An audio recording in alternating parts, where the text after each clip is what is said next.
Hey guys, welcome back. Today we are talking about nutrition, specifically macros versus intuitively eating.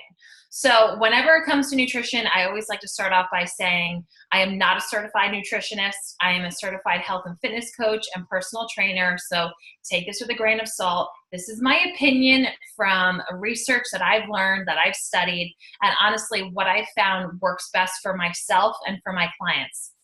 Today, I want to educate you a little bit and then just kind of give you a little bit of my own insight, what's worked for me, what's worked for the amount of clients that I've worked with, and then ultimately you can make the decision. So first off, macros, it's a huge word. It's been in the fitness industry for a while now, but it's definitely become a little bit more popular, wide stream, I would say, and a lot of people have had great results with it, myself included. So what does it mean? You basically probably hear people say things like, I count macros, can you help me count macros? Or the if it fits your macros mentality. So first off, let's backtrack. Okay, macros. Macronutrients are three of your most important nutrients that your body needs to function every day.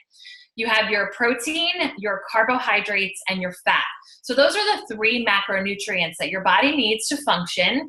And those are the three things that you are going to keep track of if you are doing, if it fits your macros or macro counting. A little bit different than calories.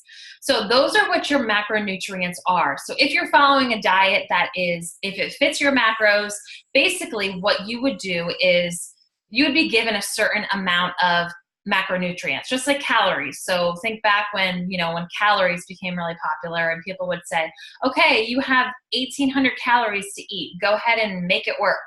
Similar to that, or if anybody's ever done Weight Watchers, you're given points and you kind of have to keep track of the amount of points that you've had. Macro counting is very similar to that. So you would work with a trainer or a coach who knows what they're doing, who has had either a certification in it or has had a lot of success using macro counting for themselves and for their clients. And you would work with this trainer or coach and they would give you a certain amount of macronutrients. So just for example, I'm literally throwing numbers out there, so do not go out and use these. You're going to have 155 grams of protein, 200 grams of carbs, and 50 grams of fat. That's what your trainer or coach would tell you. And then you would be responsible to make those numbers work. So during your day, you would be given, I forget what I said, 150 grams of protein. So in each meal, you would have to keep track of how many grams of protein you're consuming. Say you have 25 grams at breakfast, lunch, and dinner. So you're at 75 grams of protein. So see what I mean? And the point of I'm going to eventually get to, it could be a little confusing. It takes time. I'm going to tell you it works. It definitely works. It can help you lose weight. It can help you feel better. But it requires a lot of effort and work. The more you do it, just like anything else that you do, it will become second nature. If you do it for long enough, like I used to do, you'll basically start to memorize like how much is in each food. Like I could tell you there's 5 grams of fat in an egg, right? So it takes a little bit of getting used to. A lot of people recommend using apps to help keep track of your macros, like MyFitnessPal was a really popular one that people use. So realistically, macro counting, you are given a certain amount of macros that you are allowed to eat each day, hitting your protein, your carbohydrates, and your fat consumption throughout the day. Now, you will see people do it, and a lot of people rave about it because you're really given whatever you want to eat, right? So for example, say there's something really, really tasty that I want that has a lot of carbohydrates in it.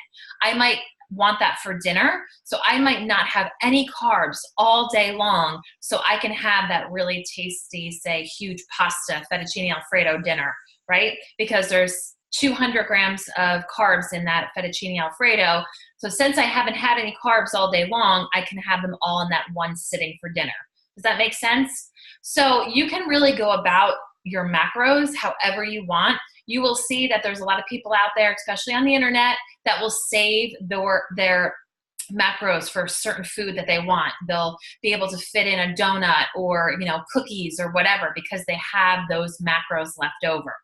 So it does give you the opportunity to kind of fit in tasty treats with your diet. But like I said, there's a lot of thought that goes behind it every single day and planning. You need to make sure that the amount of food that you're getting in hits your macros in order for it to work. Right? Okay. So that's macro counting. The other thing that I want to talk about is IE, or intuitively eating, right? There always has to be some sort of fancy name behind it. I'm going to tell you right off the bat that I used to do macro counting, and I have been doing intuitively eating for the past 2 years, and it has been a complete game changer. So whenever I have someone come to me, a client in person or online, and they, say that they want me to help them with macro counting or keto or whatever diet that they want, I always ask this question: can you see yourself doing that diet for longer than 3 months? So for me, macro counting, I did it for longer than 3 months, but I didn't want to admit it to myself that I really wasn't enjoying it. It wasn't for me. But because I saw the results that I wanted, I kept it going. But I missed out on a lot of things, and it was so consuming. I had to count everything, plug it into my phone, keep track of everything, map out the foods that I was going to eat the next day to make sure that it hit my macros, run to the grocery store if I didn't have enough of something. Where now, as an intuitive eater, I have free range to eat whatever I want. So the whole idea of intuitive eating is, it goes back to like the caveman ages. It's really being in tune with your body. And in my opinion, the only person that can tell you what to eat and when to eat is yourself. You get me?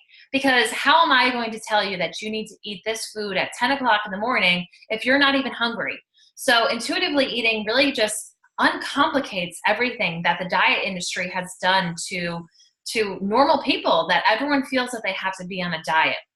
So really, with intuitive eating, you are looking for the signals from your body, from what your body is telling you. So when you become more in tune with your body, which I've definitely done over the past 2 years, you start to pay attention to the signals. Oh, my stomach is growling. I must be hungry. You start to slow down. So you're not eating in your car. You're not shoveling food down your throat in the cafeteria to go, back to work or to answer that phone call or answer that email. You're taking time throughout the day to be present and to pay attention while you're eating. And because you're doing that, you're able to realize that your body is full. So you can finally stop eating, which will help overeat. Another thing that intuitive eating does is there's no restrictions. So we're listening to our body. We're giving into the cravings. I think I talked about it on a previous video, and I can link it in the comments below, that when we put restrictions on what we can and cannot have, when our mentality is there's good and bad foods, think back to a child, or when you were a child, or if you have children. When you tell them that they can't have something, what do? They want it. They go after it. You tell them not to touch something, they touch it. So it's the same thing with us as adults. If we keep telling ourselves that we can't have a certain food, we restrict ourselves from it, we want it that much more. So intuitively eating is just listening to the signals from your body. When it's hungry, we feed it. When it's full, stop. Now, all in the realms of trying to have healthy foods, right? And the more that you do this and get away from that diet mentality, I guarantee it, I am living proof of it, that you're going to stop having those crazy cravings because you're no longer restricting yourself. All right, so there's really no calorie counting, there's no macro counting, which for some, who used to be me, who lived on a diet for about 4 years, was really super scary for me in the beginning. Like, I don't have a plan to follow. I'm not going to be tracking or plugging in numbers or this or that. I made the decision that I no longer wanted to do that. I wanted to finally listen to my body, listen to the signals. It's going to tell me when it's hungry. It's going to tell me what kind of foods it wants. And I started feeling so much better and actually started losing weight without even trying.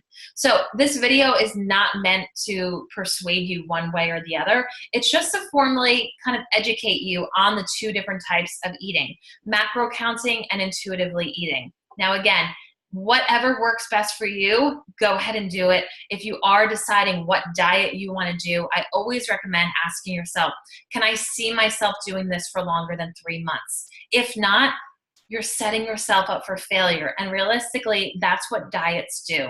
So I hope that this helps you a little bit develop a better understanding of what macro counting is and if it fits your macros compared to intuitively eating.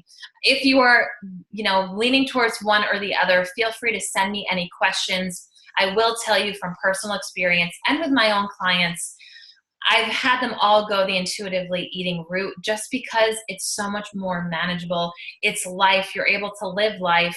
You stop getting those crazy cravings because you're no longer restricting yourself and you're just listening to your body and all of the signals that it's telling you.